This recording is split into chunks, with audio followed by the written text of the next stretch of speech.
সন্ধেবেলা বৃষ্টি মাথায় নিয়ে পৌঁছে গেলাম লজে, মানে যেখানে বিয়ের আয়োজনটা হয়েছে।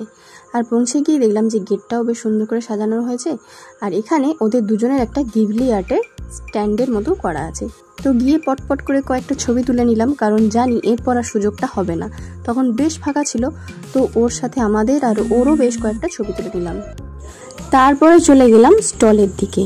যেহেতু এখনো বেশ খানিকটা ফাঁকা, তো এই সময় কি কি আছে সেগুলো দেখে একটু স্টার্টারের আইটেমগুলো খেয়ে নেওয়া যাক। তো প্রথমেই আমি নিয়ে নিলাম কফি, যেটা বেশ গরম ছিল।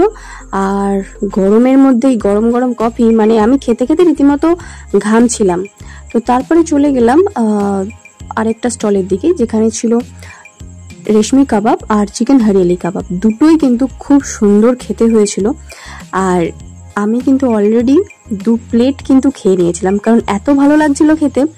মানে সত্যিই আমি তো 2 প্লেট খেয়েছি। আর ভেজ বলও ছিল, যেটা আমি আর ট্রাই করিনি, কারণ চিকেন থাকলে আর ভেজের দিকে কে যায় বলো তো। আর এদিকে আমার ছেলে দেখো, সে খাওয়ার জন্য এখানে নাচানাচি শুরু করে দিয়েছে। তার আগে কিন্তু ও গিয়ে ফুচকা নিয়ে এসছে ফুচকা স্টল থেকে, আর আমি কিন্তু ফুচকা খাইনি, কারণ বিয়ে বাড়িতে গিয়ে ফুচকা খাওয়াটা আমার মনে হয় একটু বোকামিই হয়ে যায়। তো এখানে মায়েরাও খাচ্ছিল, আর তোজো এখানে ঘুরে ঘুরে তার ফুচকা খেয়ে যাচ্ছে। আইবুড়ো ভাত থেকে এখনো অবধি প্রত্যেকটা খাওয়ার কিন্তু খুবই সুস্বাদু। আর ওদিকে দেখো, ঝিলিকের কোলে করে সে কিন্তু আবার পৌঁছে গেছে সেখানে আমের ওই শরবতটা খেতে।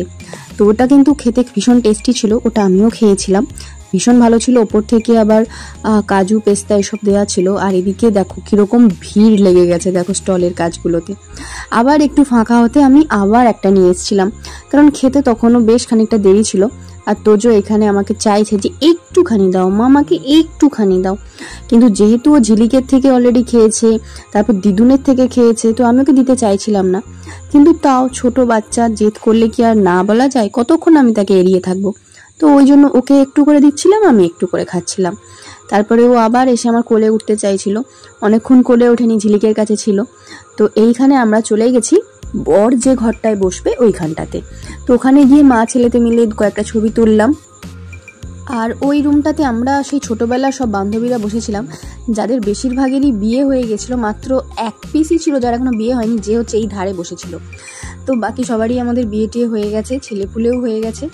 তো এইবার চলো নিজেদের কিছু সেলফি নেব বলে ঠিক করেছিলাম, কিন্তু সবাই এত ডাকছিল এদিকে আয় ওদিকে আয় এই করতে করতে, তাও ফাঁকে সেলফি তুলে নিলাম। আর এদিকে চলেও এসেছে আমাদের বর বাবাজি, মিস্টার সুজয় মান্না। তো ওকে হচ্ছে জেঠিমা, মানে সুনিতার মা, নিয়ে গিয়ে ঘরে বসালো। তো সবাই দেখতে যাচ্ছে বরকে, কিন্তু এদিকে তো তোজোর সেদিকে মন নেই, তোজোর